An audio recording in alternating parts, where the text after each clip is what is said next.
임대료 규제는 먼저 얘는 가격을 규제하는 겁니다. 쓰지 마시고 가격 규제 키워드가 최고 가격의 키워드인데 경제학에 보면 가격 규제하는 게 그러니까 시장에서 결정한 가격을 믿지 못하는 거죠. 가격 규제에는 두 가지가 있어요. 하나는 최고 가격제가 있고요. 또 하나는 최저 가격제가 있어요. 최고 가격제는 가격 있죠, 가격. 정부가 가격을 지정했는데 지정한 가격보다 높은 가격으로 거래하는 것을 불법으로 보는 겁니다. 밑으로 가격을 거래하는 것은 아무런 제재를 가하지 않는 겁니다.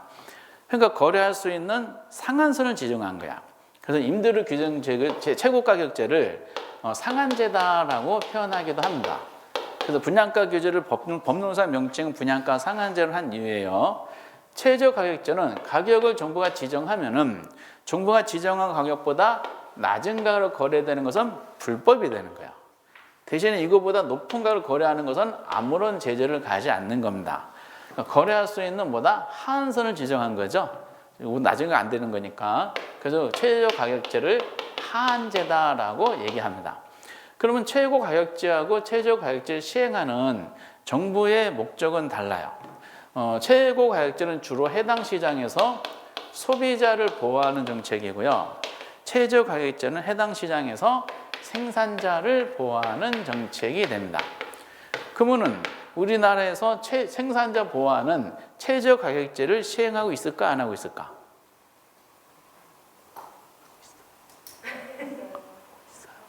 하고 있어요. 뭐예요? 그렇죠? 정확합니다. 기업이 있고 가게가 있어요. 그러면은 이 기업이 뭐예요? 수요자가 되고요. 가게는 공급자가 됩니다. 왜냐? 노동시장에서. 가게에는 근로자가 있죠. 그러면 수요자가 공급자, 근로자를 고용을 하는 거죠. 그 노동력을 제공하는 거잖아. 그 노동시장에서의 공급자인 근로자를 보호하는 것, 최저임금제가 여기에 해당이 되죠. 그 최저임금 법으로 정한 밑으로 지불하는 것은 불법이잖아요. 근데 우리가 논하는 것은 노동시장이 아니고 부동산 시장을 다루는 겁니다. 그래서 우리는 다행스러운 것은 생산자를 보호하는 최저가격제는 시험 내용에 없어요. 없고 이 소비자를 보호하는 것, 대표적으로 임대주택 시장에서의 소비자는 임차인이고요. 신규 분양주택 시장에서 수요자는 무주택 소비자가 되는 겁니다.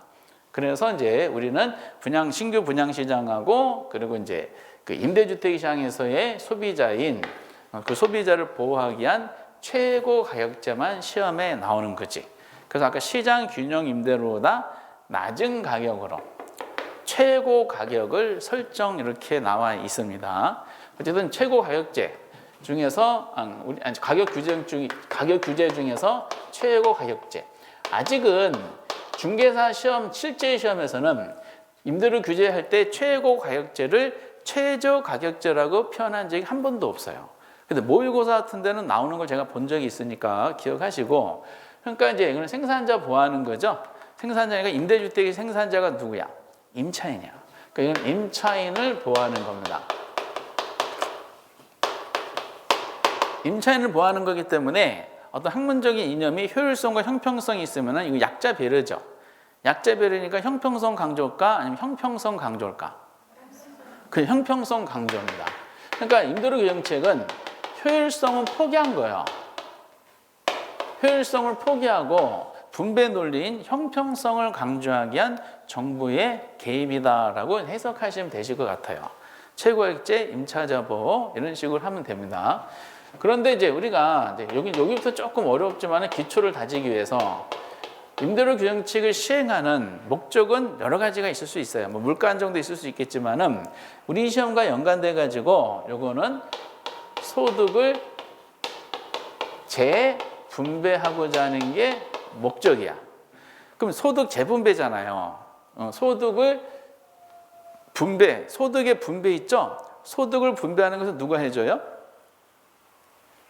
시장이 해줘, 시장. 시장에서 수요자 공급자에 의해서 거래가 이루어졌죠. 그럼 소득이 분배가 되거든요. 소득이 분배된 걸 보니까 이게 소득이 불평등한 분배가 일어났다고 본 거야. 누가? 정부가. 가진 자는 많이 갖고 약자는 적게 가져다 본 거죠. 이거 그 분배면에서 안 좋다 그래서 뭐 한 거예요? 정부가 개입해서 시장에 분배한 소득을 다시 분배하는 겁니다. 그러니까 소득의 분배 또는 소득의 직접 분배라고 그러거든요. 이건 시장의 기능이고 재분배는 뭐예요? 정부의 내용이죠. 이걸 그림을 한번 놀아볼 겁니다. 그럼 소득 재분배하는 게 목적인데 임대료경쟁은 결국 소득 재분배 효과가 있느냐 없느냐는 거예요. 이걸 좀 어렵게 낼 때는 탄력성으로 질문하는데 지금 탄력성 공부하지 않았기 때문에 단순하게 보도록 하겠어요. 소득 재분배 효과가 단기하고 장기로 구분하거든요. 그럼 정부가 소득을 재분배하기 위해서 개입한 거죠. 임대주택 시장에 가격 통제로. 그러면은 단기적으로는 효과가 있을까 없을까? 있어요. 얘는 단기 정책이야. 분양가 상한제도 단기 정책이에요. 근데 장기로 넘어가잖아요. 효과가 사라져. 그 이유는 탄력성 설명한 것은 다음 순환 때 탄력성하고 우리 건드려 보도록 하겠어요. 이렇게. 그 단기 정책이고 장기적 효과가 감소 또는 사라진다라고 보시기 바랍니다. 그러면서 이제 요거를 우리가 이제 표현을 할 때 이제 어떤 그 용어들이 이제 좀 있어요. 그래서 그래프를 이제 하도록 하겠어요.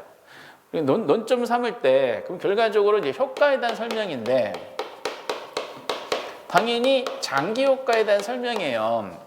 이미 단기적 효과가 있다 그랬죠. 그래서 그 장기에 놓고 그 표 안에 그림이 그려져 있어요.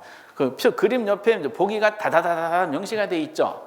1번부터 그 8번까지 되어 있는데 그 그림의 오른쪽에 1번, 8번까지 마킹되어 있는 그 내용이 시험의 역사야. 그 내용들이 전부 다 기출에 나왔던 내용입니다. 그런데 이제 이때 방향이 두 가지가 있어요. 하나가 규제 임대료가 다수요 공급이 올립니다. 시장 균형 임대료보다 낮은 경우를 설명하는 겁니다. 이렇게. 그런 거 그림을 한번 볼게요.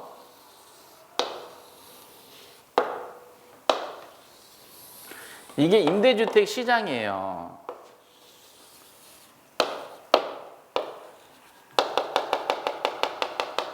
여기 이제 시장 임대료를 보도록 하겠어요.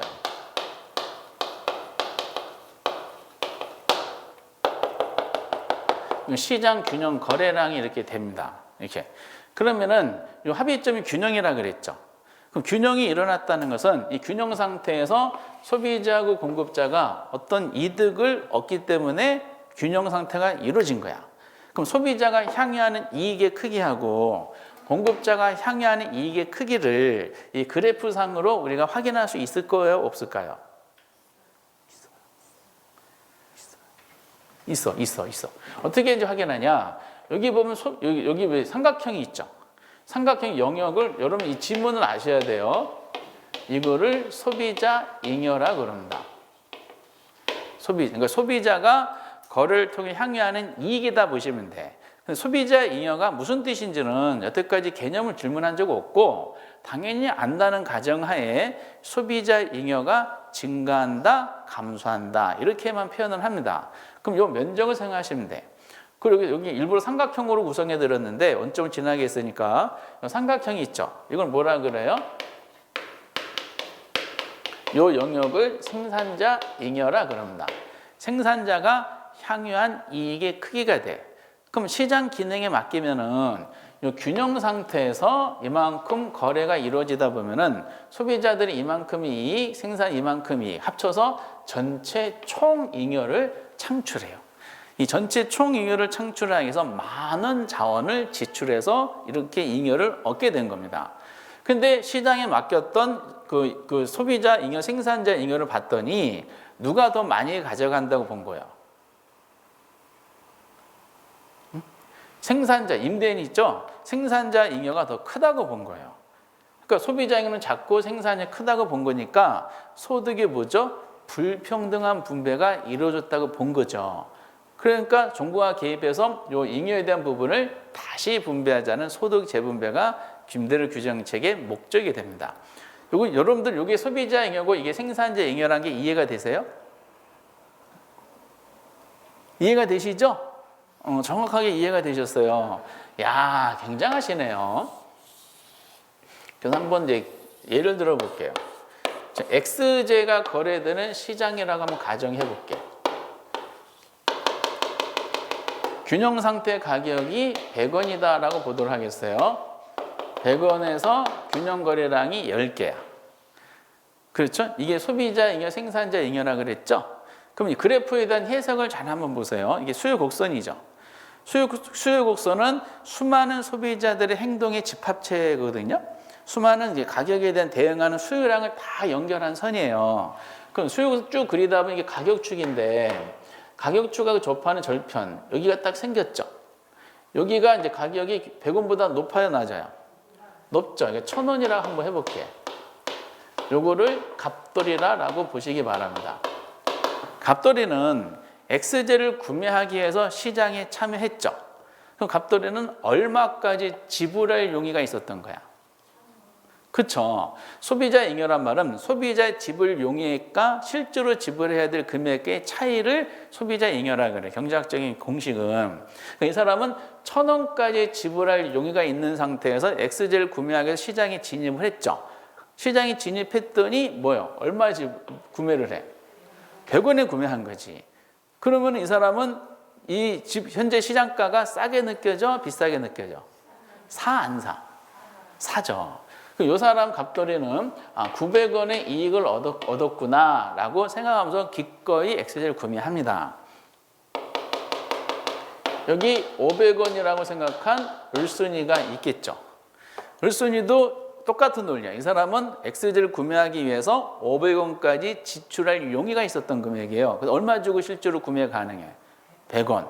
그럼 이 사람은 사겠어, 안 사겠어? 을순이는 X를 구매하면서 이 사람은 400원의 이익을 얻었다라고 주관적으로 생각하게 돼 있어요. 그렇지? 그리고 여기에 50원이라고 판단한 병파리가 있어요. 병파리는 얼마의 지불할 용의가 있었던 거야? 50원에 지불할 용의가 있었는데 얼마 주고 사야 돼?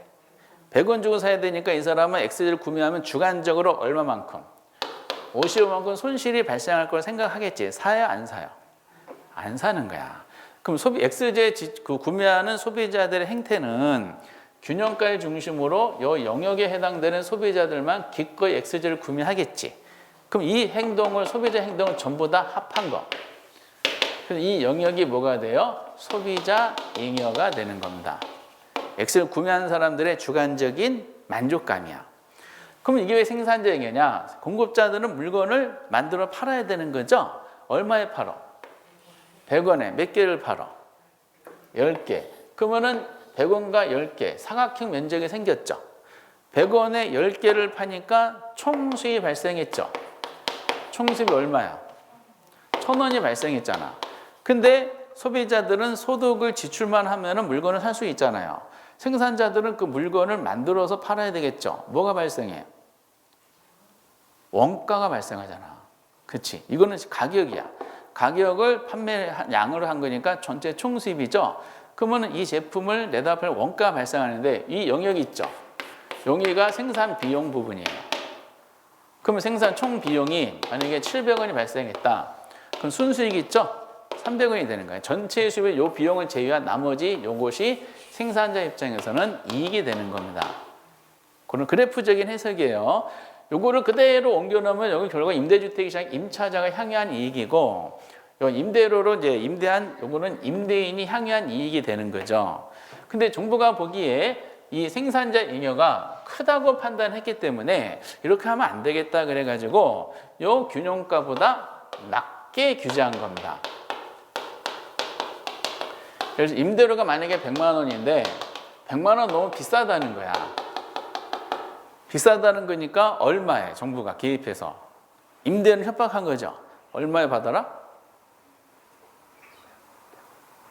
그렇죠. 100원. 100원에 받으라고 한 거예요. 그 임대인들 환영하겠지.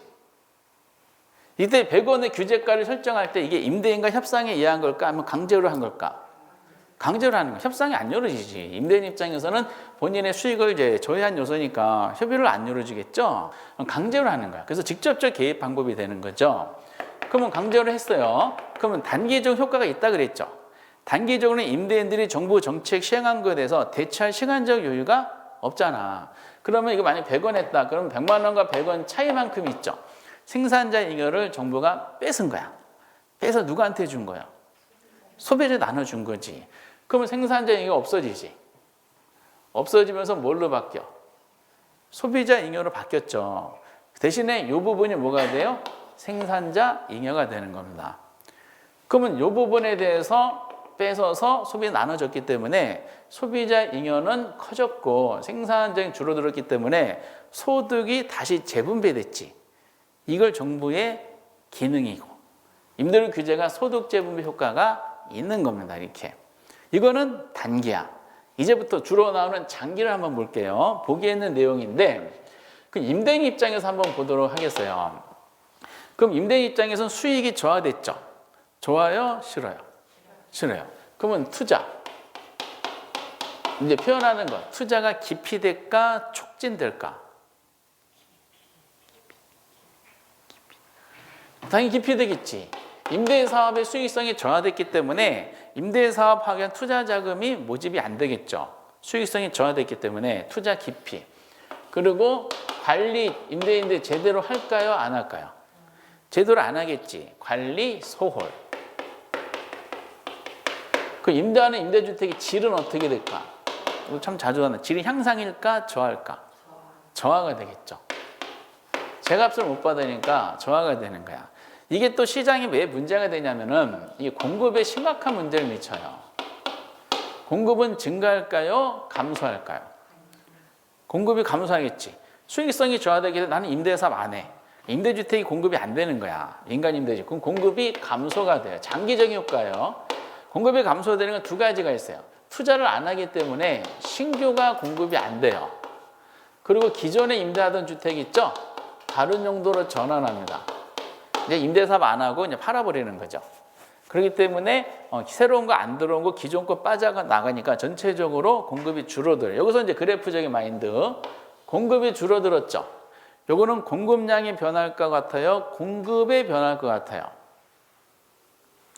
라고 질문해 드린 거에 대한 논리는 공급량의 변화와 공급의 변화를 공부하신 기억이 아슬하죠? 공급량의 변화는 그 해당자와 가격이 변한 거를 곡선상의 점유 이동으로 양의 변을 나타내는 공급량의 변화고 공급의 변화는 가격 말고 다른 요인 때문에 공급량이 변한 거를 곡선 자체 이동으로 나타낸 거죠. 그럼 여기서 공급이 감소한 거잖아. 그럼 가격 때문이야? 가격 이외의 요인 때문이야? 가격 이외의 요인 때문이지. 왜 저 가격이 내려간 게 스스로 내려간 게 아니잖아. 정부가 강제로 가격을 내려간 정부의 개입인 거죠. 그러니까 가격 이외의 요소니까 곡선 자체가 어떻게 돼? 움직여야 돼. 어느 쪽 움직여요? 좌측으로. 그렇죠. 좌측으로. 파란 거. 아니 노란 거.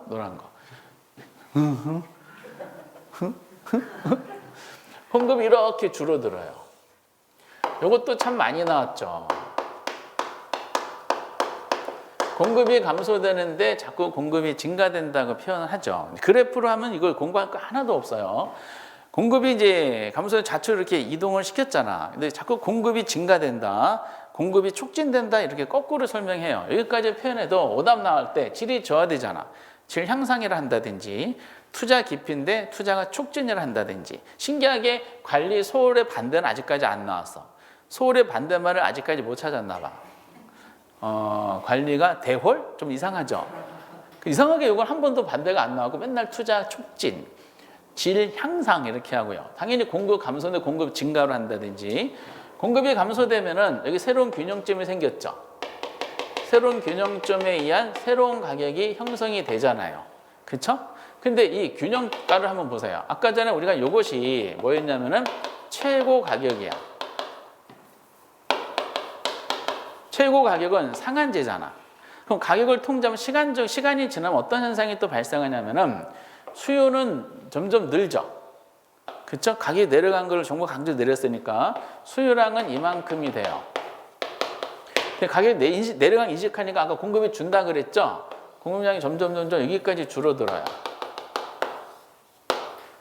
그럼 아까 균형 상태에서는 수요량과 공급량이 똑같았었는데 규제 상태에서는 수요가 많아요, 공급이 많아요.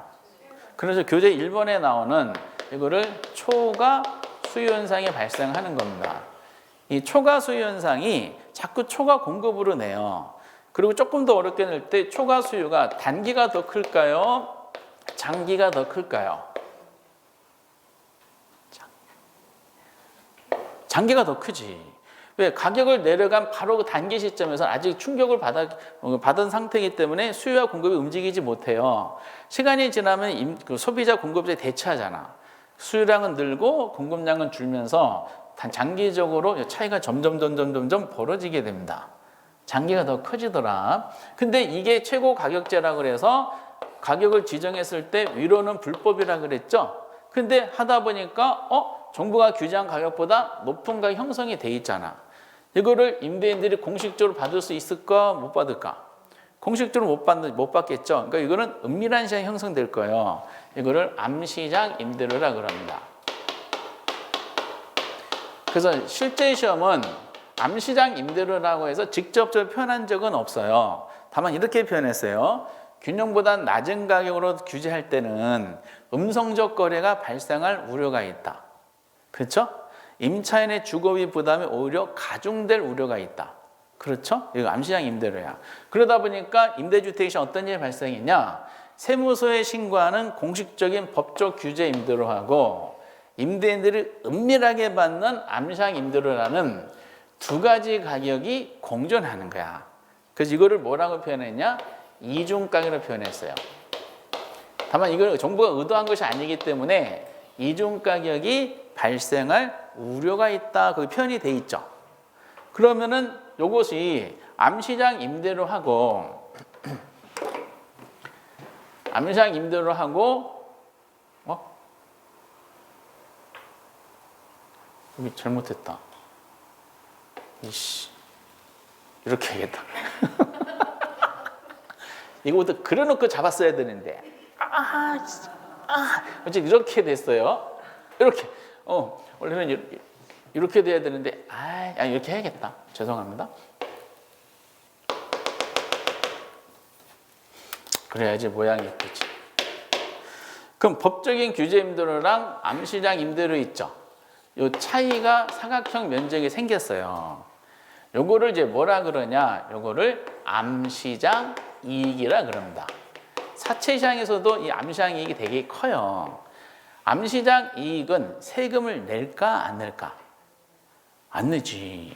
세금 안 내다 보니까 임대료 규정책 할 때 규제하기 이전과 한번 비교해 보세요. 규제하기 이전보다 정부의 조세 수입 있죠? 조세 수입은 증가할까요? 감소할까요? 감소한다고 해야 되지. 왜냐하면 정부가 규제하기 전에 이만한 생산자 잉여의 세금을 때렸잖아. 그래서 정부가 강제로 가격 내려서 생산자 잉여를 줄여줬잖아. 요만한 생산자 세금 때리는데 요거는 세금이 포착이 안 되겠죠. 근데 이 암시장이 누가 가져갈까? 임대인이 가져가지. 임대인이 가져간 암시장 이익 영역 중에 요 부분은 정부한테 뺏긴 걸 되찾아온 거죠. 요거는 임차자 거를 뺏어온 거야. 그러고 나서 이제 이게 조금 나중에 난이도 있는 문제가 나올 때 이게 등장하는데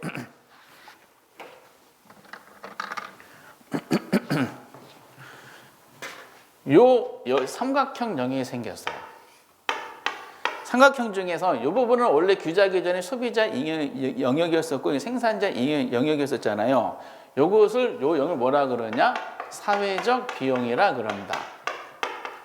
사회적 비용이란 말은 같은 말로 경제적 손실이라 그래요. 그러니까 요거는 그냥 자원이 낭비만 된 거야. 이건 요 부분은 없어진 영역이다라고 보시면 되겠어요. 이 소비자 생산자 잉여를 창출하기 위해서 시장에서 많은 자원을 썼는데 그 부분이 없어진 영역이에요. 잉여가 사라졌어요. 경제적 손실이라 그래요. 그리고 이제 마지막에 남는 게 요거죠. 요것이 뭐겠어요, 이게? 요게 장기적으로 소비자 잉여가 돼요. 그럼 소비자 잉여를 한번 볼까요? 소비자의 규제하기 이전보다 커졌어요, 작아졌어요? 장기적으로는 작아졌지. 단기는 아까 키웠죠. 키웠는데 정부 생각과는 달리 시간이 지나면은 요만큼은 암시장이익은 임대인이 다시 되찾아갔고요. 요거는 시장에서 사라진 부분이고 실질적으로 소비자 잉여는 오히려 규제하기 이전보다 적어졌어. 정책 성공 실패. 실패예요. 그래서 이 임대료 규제 정책은 효율성을 포기하고 형평성을 강조한 정책인데 장기적으로 보면은 형평성도 달성하지 못한다는 게 확인이 된 겁니다. 그러면 임차자 입장에 나온 지문들이 있어요. 지문들은 이게 포인트가 공급이 줄어드는다는 포인트인데 임차자 입장에서는 시간 지날수록 이사할 집 많아질까 적어질까? 적어지지. 그럼 주거 이전이 저하될까요? 저하될까요? 저하되는 거야. 주거 이전이 이사할 집 저하되니까 원하는 수요자는 많고 물량은 적고 그러니까 임대인들이 강제하죠. 임대인들이 요구하는 암시장 임대를 받아들여야 돼, 거절해야 돼. 받아들여야 돼. 그래서 저 암시장 이익은 고스란히 임차자의 희생을 통해서 가져가게 되는 겁니다. 그러면 그래프에 대한 연습이 되시면은 결국 이거거든요. 경제학 교과에 설명되어 있는 거. 그러면은 이 그래프를 통해서 이해하시는 것이지 막 줄쳐서 암기할 것이 없어요. 그러면서 이 결과적으로 이 표현을 하다 보면은 좋은 말이 있나요? 없나요? 다 부정적이지. 이 부정적인 이게 제가 개인적인 에피소드가 있어요. 임대료 규정책은 볼 때마다 하는데 제가 처음에 우연치 않게 강의를 이제 시작했다 그랬는데 그 당시 제가 도대체 이게 어느 범위까지 임대료 규정책을 해야 될지 보니까 임대주택 시장이 정책이 시험 범위에 포함되더라고요. 교재는 막 복잡하게 되어 있는데 이거를 경제학 교과서에서 공부한 내용이지만 어디까지 강의해야 됩니까? 라고 한번 옛날에 지금 강의 안 하시는 분인데 한참 선배였었어요. 우연치 않게 만나가지고 그거 강의할 필요 없어요 라고 하더라고요. 아니 왜요? 질문했더니 이렇게 하면 돼요. 그 당시 알바로 할 때인데 임대료 규정책 나오잖아요. 수업을 이렇게 하시면 돼요. 여러분들 임대료 규정책입니다. 기출에 이제 시험을 이렇게 푸시기 바랍니다. 내용 강의 안 한대. 이 임대료 규제라고 나오고요. 보기 보면은 좋은 말, 좋은 말, 좋은 말, 좋은 말, 나쁜 말이 나올 겁니다. 그 나쁜 말이 정답입니다. 나쁜 말, 나쁜 말, 나쁜 말, 나쁜 말, 좋은 말 나올 거예요. 좋은 말이 정답이에요. 옛날에 이렇게 했다고 하더라고. 그러니까 내용을 모르고 그냥 시험장 가시는 거야. 이렇게. 근데 이렇게 문제를 푼다는 거를 출제형 기에 들어간 거야. 다 나쁜 말이잖아. 질 투자 기피 관리 소홀 질 저하 공급 감소 신규 투자 금지 다른 용도 전환 경제적 손실 암시장 임대료 정부 조세를 감소 암시장 피해 주의 나쁜 말이야. 이렇게 나온다는 거를 이게 연습한다는 출제형 기에 들어가 가지고 그 다음부터 이렇게 안 내지. 그래서 단독으로 이제 내는 것이 아니라 방법론이 임대주택 정치 여러 개가 있잖아요. 얘네들을 하나로 묶어서 한 문제 내기도 하고 또 하나 이 자체적으로는 이 안에 계산 문제가 나오기 시작했고 그리고 이걸 좀 해석하는 데 있어서 우리가 건너떴던 수요 공급 이론 중에서 탄력성 가지고 문제를 막 내기 시작해요. 그렇다 하더라도 지금도 계속 그 나쁜 말로 표현하는 거 있죠? 지금까지도 나오긴 합니다. 이렇게 임대료 규제는 장기적으로 좋다 나쁘다? 나쁘다. 나쁜 말, 나쁜 말, 나쁜 말. 그러면서 이제 좋은 말로 하면은 잘못됐다라고 기본적인 보도를 하겠어요. 이때는 중요한 것은 무조건 규제 임대료가 시장 임대료보다 낮을 때 내용이에요. 높을 때 만약 잘못 정책을 시행해서 규제가 높게 설정 다시 원상태로 돌아가기 때문에 아무런 변화가 없다는 것은 나중에 한꺼번에 퉁치시면 돼요. 이게 제일 중요해요. 제일 해석이 되죠. 해석이 안 되시나 봐.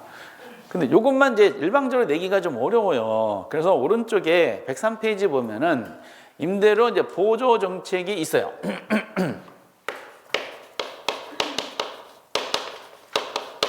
임대료 보조 정책. 직접 개입인가요? 간접 개입인가요? 간접. 보조가 나왔으니까. 요거는 직접, 간접. 직접이야. 그 임대료 보조 정책은 물론 단독 문제로 다음 임대료 보조 정책에 대한 설명에 다 틀린 거 단독 문제로 나온 거 보니까 기출 문제 이름부터 쭉 찾아보니까 유일하게 딱 한 번 있어요. 22회 때인가 24회 때 딱 한 번 있고요. 대부분 이제 임대주택 정책을 하나의 테마로 출제하는 과정 중에 많이 나오면 임대료 보조 정책의 내용이 하나 내지 2개 정도가 들어가요. 하나 내지 2개. 근데 이거를 공부 안 해도 맞히시더라고. 보조 정책은. 왜냐면 우선은 만약 2개 지문 나온다 그러면 제일 많이 나오는 게 임대료 보조 정책의 개념이겠죠. 그럼 임대료 보조 정책은 좋은 말이 나와야 되겠죠. 개념할 때 임차인이 있어요. 임차인. 임차인의 임대료 보조금을 지급하면은 임차인의 효용은 증가한다 해야 돼, 감소한다 해야 돼. 그렇죠. 증가한다고 하는 거. 이것이 상식적. 공부 안 해도 맞죠. 저한테 만약에 정부에서 재난지원금을 보조해 주세요. 저한테만 한 1조 줘보세요. 와, 그거 가지고 엄청나게 먹겠죠. 그래서 이런 식으로. 그럼 그 다음에는 역시 효과. 효과도 사실상 지문으로 내면 딱 한 군데가 제일 중요한데 효과를 한번 보겠습니다. 그럼 임대주택 시장 그래야 돼. 처음에 이게 낯설다 하더라도 항상 그래프를 연습하는 이해하시는 습관을 길러주시고요. 여기 시장 임대료, 요거 시장 임대료 100만 원. 그러면은 이제 요 그래프 이게 임대주택 시장이거든요. 요 시장하고 요 시장은 지금 같은 걸까 다른 시장일까?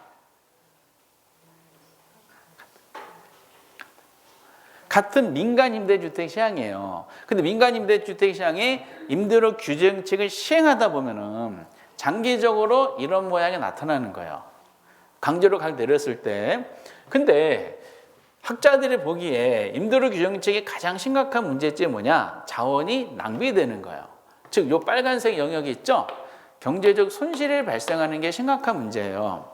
그러면 경제 손실이 발생하지 않으면서 임차인한테 어떤 혜택을 주는 방법이 없을까라는 거죠. 그럴 때는 뭐냐? 시장 임대료를 건드리지 말자는 거야.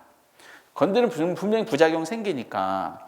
그럼 건드리지 말고 요거를 지불해야 될 임차인 있죠? 임차인의 구매력을 키우는 식으로 개입해 보자는 거예요.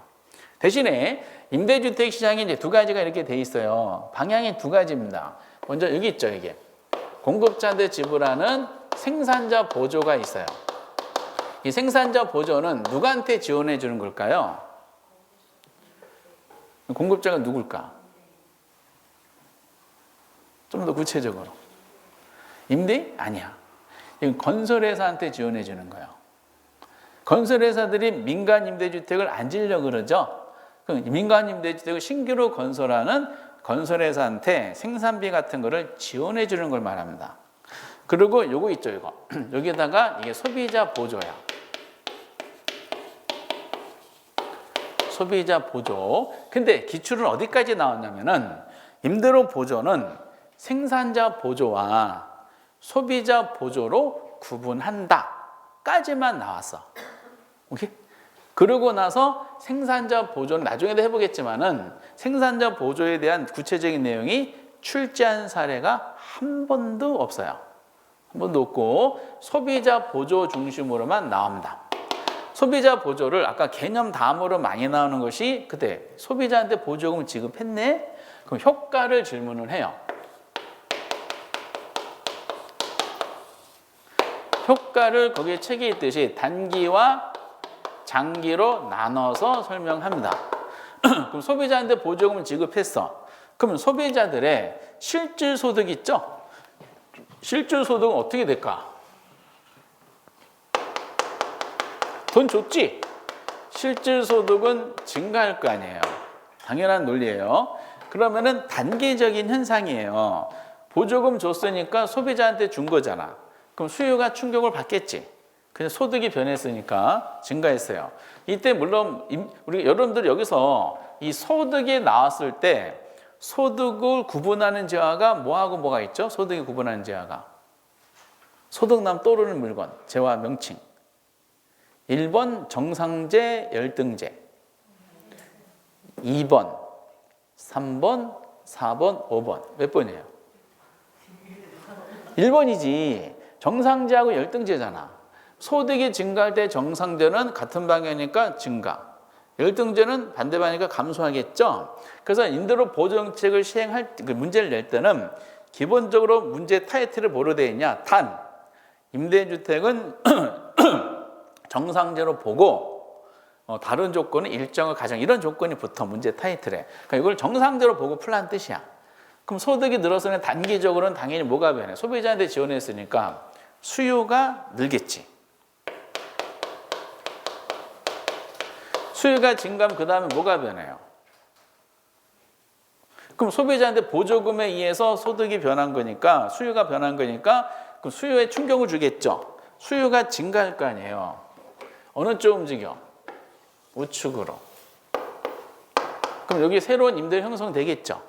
새로운 임대료가 형성되면은 임대료가 어떻게 됐어? 상승했죠. 그럼 수요가 증가하니까 임대료는 상승을 해요. 상승하니까 이 빚금침 부분만큼이 아까 이 영역이 생산자 잉여라 그랬죠? 생산자이 커졌지. 그렇죠?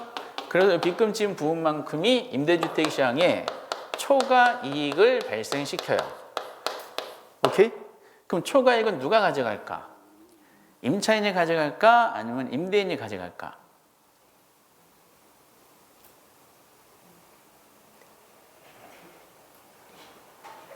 그렇지. 단기적인 보조금은 기존의 임대인들이 가져갈 수밖에 없는 겁니다. 임차인 혜택은 못 봐요. 이렇게 생산량이 커졌으니까. 그러니까 어떤 논리냐? 정부 보조금이 임대료가 100만 원, 시장 임대료가 그 사회적 비용을 발생시키지 않으면서 임대 혜택을 주는 방법이 없을까 해가지고 임차인한테 보조금을 지급하는 거예요. 보조금을 만약에 한 50만 원 지급했다라고 가정해 보세요. 그럼 정부 생각은 임차자들의 부담이 얼마라고 생각한 거야? 100만 원 임대료인데 그중에 50만 원 정부가 지원해 줬죠. 그럼 임차인의 실질 부담은 50만 원 생각한 거지. 이건 정부 착각이지. 뭐야? 정부가 보조금이 나간 걸 시장이 알까 모를까? 정부가 당연히 알지. 아니, 시장이 당연히 알지. 임대인이 그걸 알죠. 보조금이 나갔네. 그러면은 임대인들이 임대료를 150으로 올려버려요. 결과적으로 정부 보조금은 전부 다 누구한테 들어가? 다 임대인 통장으로 들어가는 거야, 이렇게. 그러면 150 올라가다 보니까 보조금 지원해봤자 나중에 보조금 지급하고 나면은 그냥 임차자 부담 똑같이 100만 원이잖아. 혜택을 못 받지. 그럼에도 불구하고 이 정책을 시행하는 이유가 그래서 기존 임대인 혜택을 보는 거예요. 이때 중요한 게 이거 장기지. 장기적 효과를 기대하는 거야. 그 임대 사업이 괜찮죠. 그치?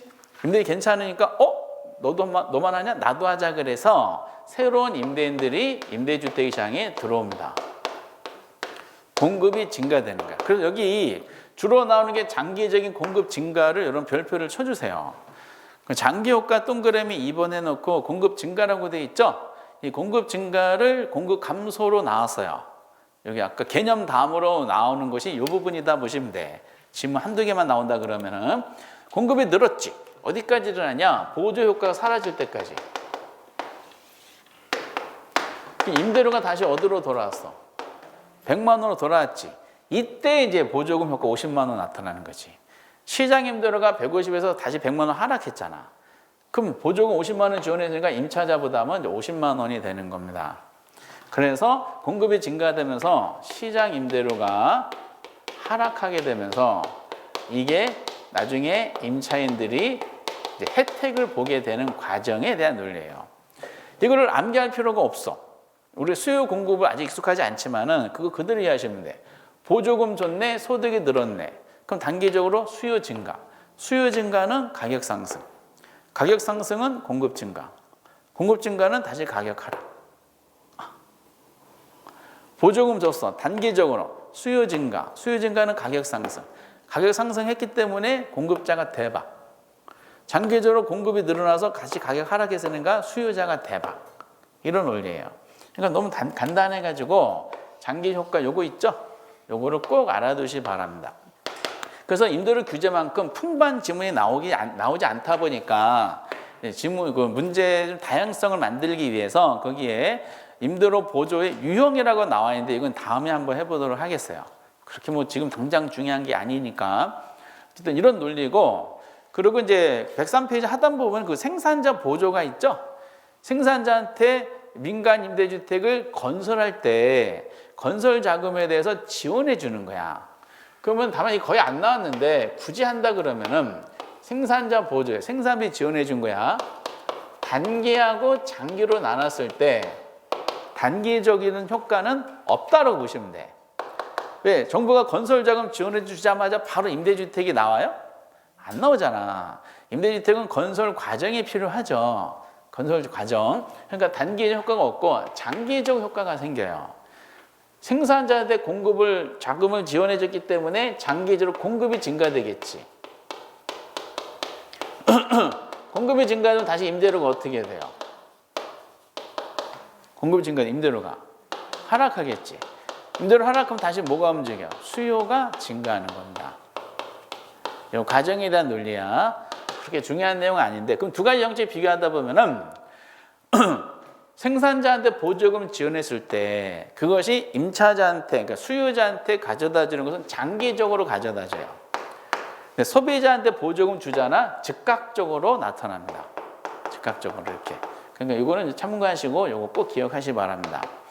그런데 민간 건설업체들이 하여금 민간 임대주택을 많이 줘라 라고 생산자 자금을 지원해 주잖아. 그래도 잘 안 지려고 그래. 아까 이유가 있었죠. 건설자금 지원해 주는 거에 대해서 관리를 해야 되는 임대주택의 성격상 투자자분은 이제 회수가 늦으니까 우리나라 민간 건설업체 중에서 민간 임대주택 많이 짓는 업체 있죠. 부영인가?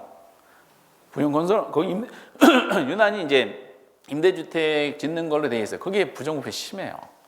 정부의 지원금이 나갈 때 거기 이제 은은한 돈이 많이 생기게 된다 그러더라고요. 뭐 그런 것은 뭐 나중에겠죠. 그러다 보니까 민간 업체들한테 민간이 많이 절하라고 부탁했더니 잘 안 나오죠. 뿔 따고 났어. 누가 해야 돼?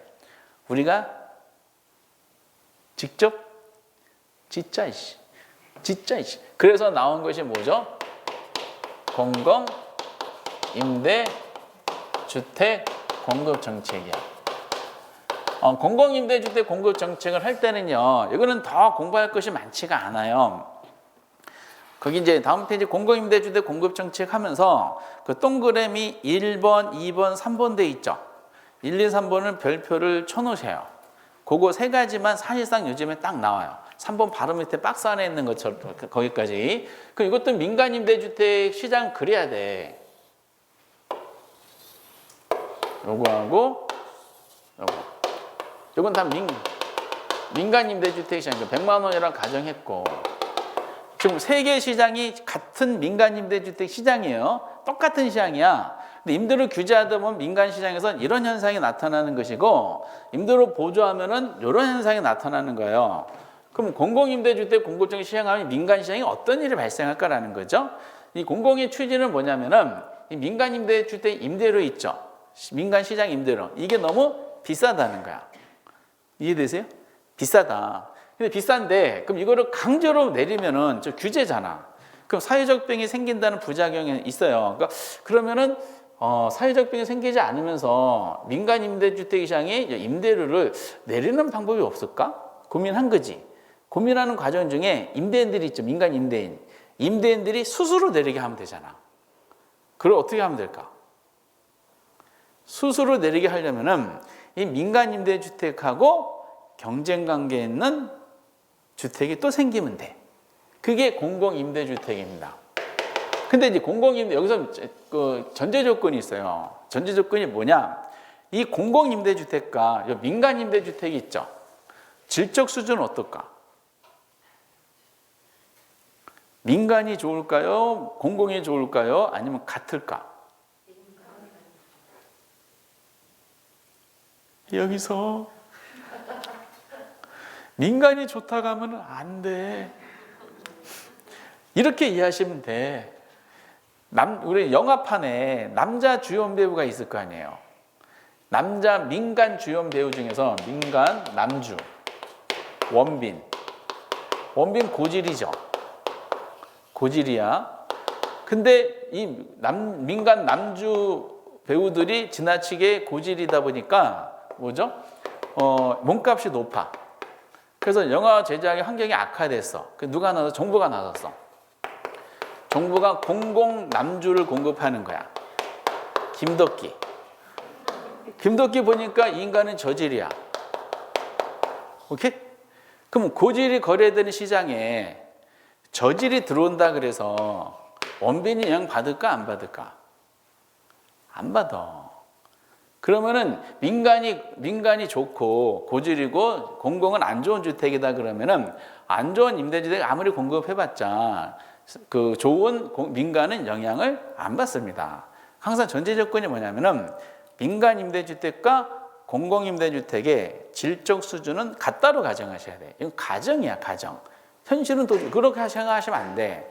그러면 두 민간하고 공공 임대주택이 똑같은 질적 수준의 동질적 상품이죠. 동질적 상품 우리가 무슨 관계라 그랬어요? 지지난주에 1번 대체재, 2번 도대체, 3번 반도체. 대체재야, 대체재. 그 대체재를 구매할 때 소비자들의 오로지 의사결정 기준은 뭐라고요? 가격. 싼 거 선택해, 싼 거 선택해. 싼 거. 그러니까 민간하고 공공임대주택 공급 정책 할 때는 벌써 민간하고 공공은 동질적 상품인 대체재라고 가정해야 돼. 그러면은 대체 관계에 있는 민간 임대주택 시장에 충족을 가져다 주려면은 공공임대주택을 공급할 때 무조건 민간 임대주택보다 임대료를 낮게 해야 돼, 높게 해야 돼? 낮게. 그래서 그 첫 번째 동그라미 1번의 키워드가 낮은 임대료예요.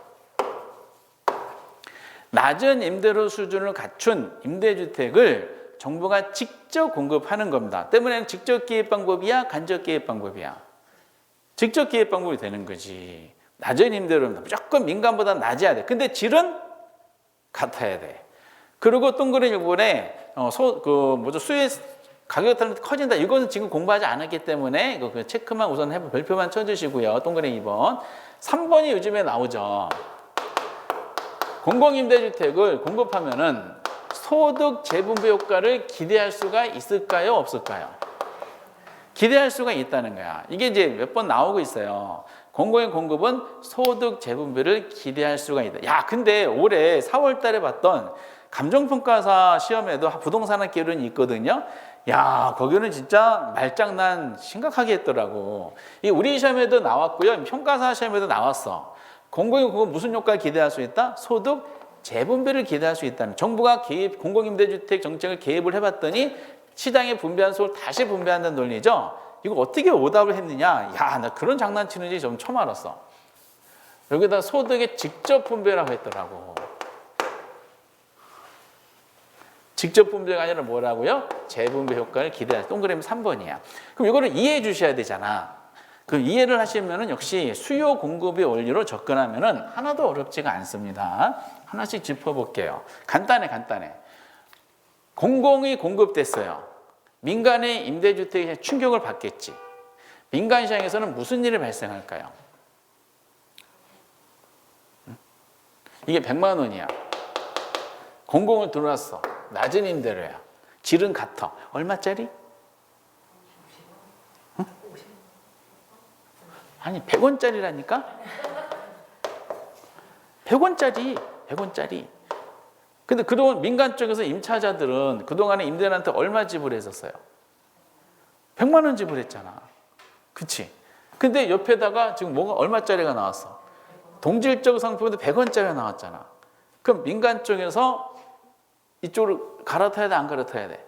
갈아타야 되지. 그러니까 민간 시장에서 어떤 일이 발생하냐? 엑소더스 현상이 나타나는 거죠. 민간에서 공공으로 빠져나가. 그럼 민간에 공공 빠져나간다는 것은 민간에 대한 수요가 어떻게 됐다는 거야? 감소했다는 뜻이지. 수요가 감소하면은 곡선이 움직이겠죠. 그렇죠? 어느 쪽 움직여? 좌측으로. 좌측으로 움직이잖아요. 그럼 새로운 임대료가 형성이 되겠죠. 임대료가 낮아졌어요? 낮아졌지. 그럼 여기 기존의 임차는 신규 임차인이 아니에요. 기존의 임차인 생각 한번 해보시기 바랍니다. 기존의 임차인들이 공공에 들어온 걸 알았어. 빠져나가려고 그래. 그럼 그동안에 민간 임차자들은 요만한 소비자 잉여를 향유하고 있었죠. 근데 임대료가 낮아졌어. 그러면 요 부분이 있잖아요. 요 부분. 요 부분은 원래는 무슨 잉여였었어? 생산자 잉여였었죠? 임대료가 낮아진 거면 생산자 잉여가 무슨 잉여로 바뀌었어? 소비자 잉여로 바뀐 겁니다. 그럼 소비자에게는 커졌고 생산량이 줄어들었죠. 이거 우리가 뭐라 그런다? 소득 재분배 효과라 그러는 거죠. 공공임대주택이 이런 효과를 가져다 주는 거죠. 임대료 규제 정책처럼. 이렇게 소득을 재분배. 그래서 임대료가 하락하면서 결국 민간 쪽의 임차인들이 혜택을 봐요, 못 봐요? 혜택을 보는 거야. 이거는 그 기존의 임차인들이 혜택을 보는 거예요. 신규 임차자는 이익이 좀 작아. 신규 새롭게 들어오다 보니까 이 사람은 소비자에게 요만해져요. 그래도 우리는 기존의 임차인들이 더 혜택을 본다. 빠져나가지 않도록 하려면은 임대인들이 스스로 임대료를 내릴 거 아니야. 알았어. 100원을 해줄게, 100원으로. 100원. 근데 이제 기분이 나쁘니까 100원 가격만 내려주면 안 되겠잖아요. 그럼 뭘로 내네? 홍삼 세트. 이렇게 이제 하겠지. 이렇게. 부수적 알파도 더 얻어가게 될 겁니다. 그래서 세 가지 정책을 이제 시험에 나오고 어떤 유형으로 나오는지 그러면 이제 판서해드리면서 책의 내용도 보시다시피 이 규제 정책에 대한 내용이 좀 더 많아요. 치열하게 공부하는 것이고 그래서 여기랑 요거는 나중에 이제 몰아쳐서 이렇게 된다라고 확인하시면 되는데 다만 이 부분이 수요와 공급에 대한 내용 논리를 연습할 때 참 좋습니다.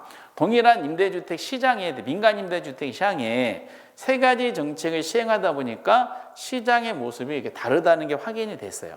이거를 이해할 수 있으신 분은 나중에 그냥 임대주택 정책을 안 보고 넘어갑니다. 그리고 현실로 돌아와 볼게요. 정부 입장에서 세 가지 정책을 만약에 시행한다. 어느 게 시행하기 가장 좋을까? 정부 입장에서. 임대료 규제지. 임대료 규제는 뭐예요? 정부 입장에서 보면 돈 들을까 안 들을까? 돈 안 들고 협박만 하면 돼. 우리 분양가 상한 조문만 바꾸면 돼요. 그럼 착시 현상을 일으켜 시장이. 강제로 내렸으니까 임차자, 소비자에 좋지 않은가? 물론 단기는 분명히 좋다 그랬죠. 장기에 좀 큰 부담이 돼. 그래서 시장 상황에 따라서 우리나라에 보면은 분양가 상한제라는 게 주택법에는 그 조항이 명시가 돼 있어요. 근데 실무적으로 행사할 때 상한제 법조문이 시행되는 거를 시장이 안 좋으면 이걸 잠깐 보류하고 집행을 그리고 좀 이게 또 문제가 생겼다 그러면 또 시행한다 그러고 이게 고무줄 줄이고 늘리듯이 했다가 안 했다가 해요. 법적 근거를 마련해 놓고 실무적으로 했다 안 했다 그래.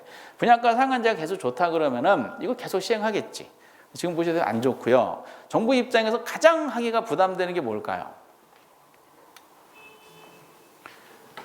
요거죠. 공공임대주택 공급 정책은 돈이 많이 들어. 돈이 많이 드는데 그중에 특히 땅이 필요해. 얘는 직접 져야 되니까 토지를 확보해야 되잖아. 그래서 공공의 공급이 가장 정부 입장에서 하기가 부담돼요. 공공임대주택을 많이 짓는 게 좋을까요? 적게 짓는 게 좋을까요? 우리나라는 적게? 많이 줘야 되잖아. 부담이 적잖아. 누구든지 다 알아. 공급을 많이 짓는 게 좋다는 걸 다 아는데 그런데 이제 강론으로 들어가가지고 공공임대주택이 내가 살고 있는 주변에 들어온대. 행복주택이 들어온대. 그럼 지역 주민들이 환영하겠죠? 안 하겠지. 방금 100만 원 임대료 받는 지역에다가 100원짜리가 들어서는 거죠. 그러니까 여기 이제 블랙홀 현상 때문에 이게 가격이 막 떨어지겠지. 그러니까 재산권 가격이 하락하는 걸 알기 때문에 우리나라는 공공임대주택이 님비 현상을 유발시키는 부정적인 요소로 작동해서 그렇게 반대합니다. 그래서 OECD 국가 중에서 우리나라가 공공의 비중이 가장 적은 국가 중에 하나라고 하더라고요. 유럽 쪽인가? 옛날에 학창에 공부했던 건 유럽에서는 공공의 비중이 40%가 넘었다. 그래서 제가 그 당시 공부할 때는 우리나라 비중이 1%가 안 됐어. 반대하기 때문에 우리나라 유일한 재산권이 부동산이기 때문에 주택 하나이기 때문에 부작용이 생겨요. 그래서 행복주택 질 때마다 반대해가지고 저 구석탱이 가잖아. 입지 조건이 안 좋은 데 들어가다 보니까 거기 입주율이 굉장히 낮아요. 이런데 그래서 별로 질이 안 좋게 막 짓고 막 그럽니다. 저 그런 것도 감지덕지한데. 근데 그런 것은 실무적인 내용이고 어쨌든 세 가지 정책 중에서 이런 재미난 문제가 나온다. 얼마나 쫄깃쫄깃해요? 공법 들어가면 환장합니다. 공법은 이제 규제, 분양가 규제하면 누구의 허가를 받냐, 행위 제한이 뭐냐, 뭐하고 뭘 구성되어 있냐, 별짓을 다 하는데 우리는 그냥 나쁜 말 이렇게 결론 내려가지고 넘어오고 이렇게 돼요. 그래서 부담 갖지 마시고 이런 임대주택 정책이 많이 나오는 것이고 이것만 가지고 조금 성이 안 차다 보니까 그 105페이지 보면은 아까는 임대주택 제도도 나오는 경우가 있어요. 이게 올해 또 지문이 나왔대.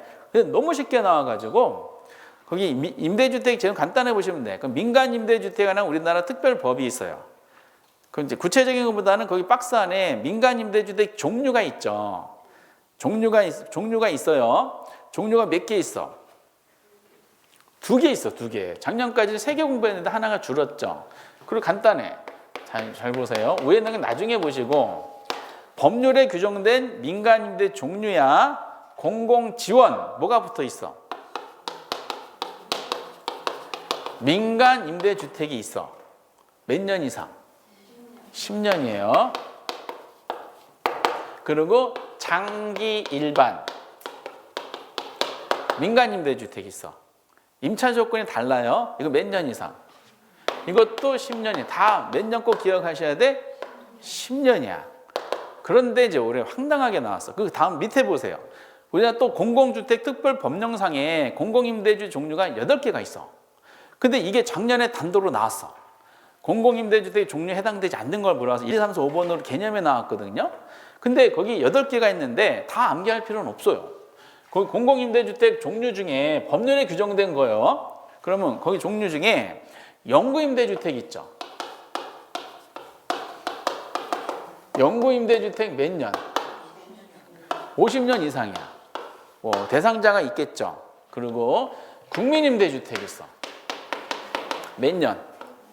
30년이야. 그 영구는 50이고요. 국민은 30년 이상. 꼭 기간 꼭 암기하셔야 돼. 기간이 명시된 건 딱 이 2개밖에 없어.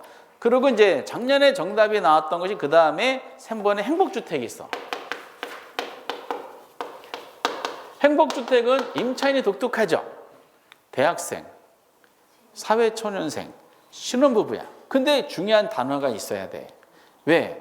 신혼부부가 노년 신혼부부가 있을 수 있죠. 대학생도 노년층이 있을 수가 있잖아. 사회초년생도 노년층이 될 수가 있겠지. 그러니까 세 대상에 대해서 그래서 뭘로 마무리 져야 돼? 젊은 층. 근데 작년에 어떻게 나왔냐? 작년 32예요. 사회초년생, 대학생, 그리고 신혼부부, 젊은 층. 나오면 무슨 주택을 해야 돼? 행복주택 해야 되는데 그걸 국민임대주택을 했어요. 작년은 국민임대주택과 행복주택 구별할 수 있느냐. 나머지 주택은 참고하시면 돼. 그래서 올해는 이제 공부할 필요 없다 그랬어요. 근데 올해 또 나왔어. 또 나왔는데 어떠냐? 누구들이 다 풀었어. 전 그 문제 보고 황당했어. 간단해. 법률에 규정된 공공임대주택 종류가 아닌 거. 1번 영구임대주택, 2번 국민임대주택, 3번 행복주택 이런 식이야. 근데 보기에 뭐가 있었냐면은 장기 일반 민간임대주택이 있더라고. 공공지원인가 장기 민간이래요. 근데 가만히 보면 무슨 단어가 붙어 있어? 민간임대주택 붙어 있어. 근데 문제 타이틀은 뭐였다? 공공임대주택 종류가 아닌 걸 물어봤어요. 근데 우리가 암기하게 했더니 민간임대주택의 단어를 여기다 집어넣더라고. 공부 안 하신 분도 맞춰. 아니 공공을 물어봤는데 어떻게 민간이 나왔을까? 야, 학교는 이렇게 쉽구나. 던져주는 문제가 한 40점 정도 되는구나. 아, 난 20점 노력만 더하면 합격하는구나. 라는 효자 과목이 학교론이지. 이제 올해는 안 나오겠지. 올해 이제 주목하자 그랬는데, 그래서 어쨌든 이제 이 주택 정책에 대해서 민간임대주택 이렇게 본 겁니다. 그러면은 여기까지 할 텐데, 지금은 이런 거 있구나. 맞대기만 생각하세요. 정리해봤을 때 가장 오늘 중요한 내용이 2가지가 있는데, 정부의 시장 개입을 논했었죠. 시장 개입 논했을 때 정부의 시장 개입 방법, 직접 개입 방법하고 뭐다? 간접 개입 방법의 종류를 파악하는 게 엄청 중요해요. 그리고 바탕으로 나머지 부분들은 나중에 찬찬히 하셔도 돼. 그리고 주택 정책 중에서 2번째 오늘 조금이라도 한번 복습을 해보실 분들, 임대료 규제 정책이 있죠. 요거에 대한 이렇게 되는구나라는 거를 그래프적인 마인드로 해석이 가능하신 분들은 이미 정리가 된 거야. 이렇게 한번 잘 따져오셔가지고 한번 생각해 보시는 시간을 오늘 퇴근하신 다음에 한번 가만히 이제 머릿속에서 느껴보시기 바랍니다. 그리고 이걸 제가 나머지 부분, 아까 공공재라든지 외부 효과라든지 임대료 보조라든지 공공에 대한 부분, 이런 부분들은 지금 까맣게 잊어버려도 돼요. 이미 제가 이쪽으로 왔다가 저쪽으로 가는 사이에 벌써 까먹으셨잖아. 괜찮아요. 이게 정상적인 내용이에요. 이렇게. 그래서 이제 대다섯 문제에 나오는 내용 중에서 벌써 여러분들은 올해 기준으로 이제 3문제 정도를 맞췄다라고 생각하시면 됩니다. 나머지 토의 정책과 조세 정책에 대한 내용은 해당 분야 들어갈 때 해보도록 하겠어요. 전체적으로 여기까지 하면은 이제 4번째 단락이 끝난 겁니다. 총론, 경제론, 시장론, 투자론. 물론 다 다루지 않았지만은 여기까지 잘 넘어왔는데 다음 주에 보실 내용 108페이지에 나오는 투자론이라고 있어요. 여기가 환장합니다. 이 투자론이 들어가면서 어떤 분들은 책을 찢어버리려는 욕망이 불끈 솟아올라요. 찢어버리고자 하는 욕망을 버리시고 우리가 할 수 있는 것만 하면 되잖아. 그렇지? 그래서 투자론에 대한 내용 중에서 어느 게 이제 중요한지 올해는 예상 범위 내를 하나도 안 벗어났더라고. 나온 거 또 나오고 또 나오고 했어요. 그래서 이제 그 부분들이 이제 뭔지, 어느 게 특히 중요하고 어떤 부분을 인력공학 목차로 잡아줬는지 다음 주에 투자론에 대한 내용을 보도록 하겠습니다. 오늘은 여기까지 하도록 하겠어요. 오늘 대단히 수고하셨습니다. 감사합니다.